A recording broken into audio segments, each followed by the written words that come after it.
नाज़रीन, drama serial नकाब की नेक्स्ट आने वाली एपिसोड में आप देखेंगे जब बिलाल जाने लगता है ईमान को वापस लेने के लिए तैमूर की कस्टडी से, तो उस पर आहत कहता है कि मैं तुम्हारे साथ जाऊंगा, जिस पर बिलाल कहता है मुझे किसी के सहारे की ज़रूरत नहीं है, जिस पर आहत कहता है कि मुझे असल में कुछ हिसाब किताब करना है तैमूर भाई से। मैंने जो जिल्लत अपने माथे पर सजा ली है मैं वो दूर करना चाहता हूँ। मैं ये बात साबित करना चाहता हूँ ईमान को कि ना तो मैं झूठा था और ना ही दगाबाज। जो मेरी आंखों पर पट्टी बांधी गई थी मैं बस उसे उतार नहीं सका और ना ही देख सका था, इसीलिए जिस पर बिलाल उसे लेकर जाने के लिए भी राजी हो जाता है। उधर आप देखेंगे कि लैला अपनी माँ से कहती है कि आहत अपनी गन भी साथ ले गया है, जिस पर आहत की माँ के नीचे पैरों के नीचे से तो जैसे जमीन ही निकल जाती है। उधर जब पता चलता है तैमूर की माँ को कि नासिर साहब को तो बहुत बड़ी नफरी ने आकर रेड मारकर अरेस्ट कर लिया है, तो वो कहती है कि अल्लाह जाने कौन कौन सी मुसीबतें अब हम पर टूटनी बाकी हैं। इधर ज़रा की ये हालत है और उधर तैमूर ने क्या किया है, उसने ईमान को किडनैप करके कोई अच्छा काम नहीं किया है।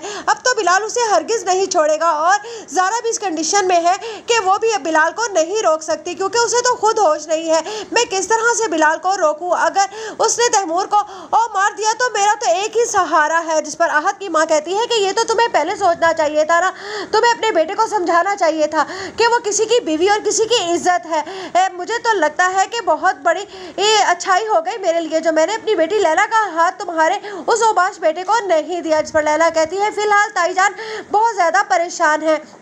आप ये बातें करके इनका दिल और मत दुखाइए, ज़ारा के लिए दुआ कीजिए कि बस अल्लाह करे कि उसका बच्चा और वो खैरियत से हो। उधर आप देखेंगे कि बिलाल और आहत के पहुंचते ही वहां पर तैमूर पागल हो जाएगा और कहेगा कि यहाँ से चले जाओ इसे तलाक देकर, क्योंकि मैं इसे अपनाना चाहता हूँ। जिस पर बिलाल कहता है तुम्हारी ये हिम्मत कैसे हुई कि तुम मेरी बीवी की इज्जत पर हाथ डालो और इसे यहाँ लेकर आओ, जिस पर तैमूर कहता है कि ईमान मेरी थी और मेरी ही रहेगी, जिस पर यह सारा तमाशा खड़ा आहत देख रहा होता है। उधर बिलाल जोश में आ जाता है और समझता है कि शायद वो तैमूर को मारकर अपनी बीवी ईमान को यहाँ से लेकर चला जाएगा, लेकिन ऐसा कुछ नहीं होने वाला, क्योंकि तैमूर की आंखों पर तो बिलाल और आहत का खून सवार हुआ है। वो तो चाहता है कि दोनों